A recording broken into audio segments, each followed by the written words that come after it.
It turned out to be a rather mixed session for European markets yesterday, with the continuing to feel the chill and act as a pressure valve for concerns about trade, closing at a fresh two-month low. The on the other hand outperformed, helped by a rebound in the oil price on reports that the U.S. was pressuring its allies to cut its Iranian imports to zero by the beginning of November, sending prices to a one-month high. This offset an announcement from Saudi officials that they plan to pump a record 10.8 million barrels a day through the month of July. If U.S. officials are concerned about rising oil prices, they appear to have a strange way of showing it in terms of the timings of these announcements, though supply disruptions in Libya and Canada aren't exactly helped as prices pushed even higher in Asia. U.S. markets did manage to eke out a slightly more positive session yesterday, with the finally breaking an 8-day losing streak. However, the gains weren't particularly convincing, driven as they were by energy and tech stocks, while Asia markets continued their recent soft tone as Chinese stocks once again continued to slide. As we head towards the European Open, investors look to taking their cues from the U.S. rebound as opposed to the weaker tone in Asia. There still remains a great deal of uncertainty as to what the next steps in what continues to look like a disjointed U.S. trade policy, with Treasury Secretary Steve Mnuchin and Trade Advisor Peter Navarro apparently on completely different pages to one another.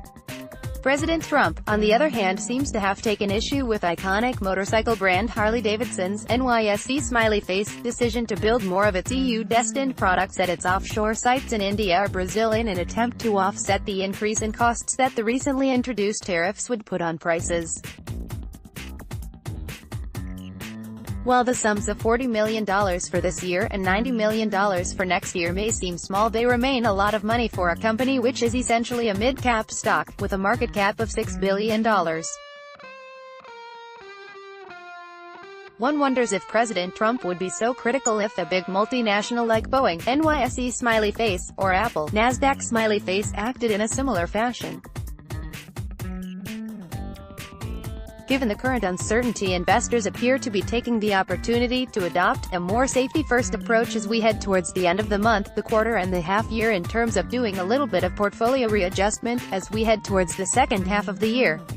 The pound had a disappointing day yesterday, struggling for gains in the wake of incoming new Monetary Policy Committee member testimony to the Treasury Select Committee. It would appear that he is likely to be less hawkish than the man he is replacing, which suggests that the window for it could well be closing in the event we don't get a move in August or a significant improvement in the economic data.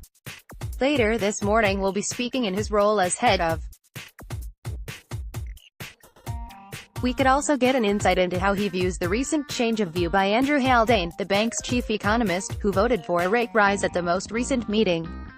He might also face some searching questions about the central bank's expenses culture after yesterday's rather embarrassing revelations about the size of Donald Cohn and Anil Kashyap's travel arrangements. I'm guessing in this internet age neither of them has heard of FaceTime or Skype. The failure to push above the 1.172030 area has seen the euro slip back towards support at the 1.1620 area. A break of 1.1750 argues for a move towards 1.1920, while a break of the 1.1600 area opens up the May lows at 1.151020. A break below 1.1500 has the potential to open up a move towards the 1.1360 level, looking soft with support at the 1.321020 area, while we also have trend line support from the 2017 lows coming in at the 1.3110 level. While above these two key levels, we should see a retest of the highs this month at 1.3450. A break below 1.3100 opens up a potential move towards 1.2980. Still capped with resistance near the 200-day MA at the 0.882030 area, with the recent lows at 0.8700 the next key support. A move through here opens up the 0.8640 area. While above the lows of last week at 109.20, we still have the potential for a return to the 110.00 level as well as a possible retest of the recent highs at 111.00. FTSE 100 is expected to open 32 points higher at 7,570. DAX is expected to open 66 points higher at 12,300. Is expected to open 24 points higher at 5,305. Disclaimer: CMC Markets is an execution-only provider. The material, whether or not it states any opinions, is for general information purposes only, and does not take into account your personal circumstances or objectives. Nothing in this material is, or should be considered to be, financial, investment or other advice on which reliance should be placed.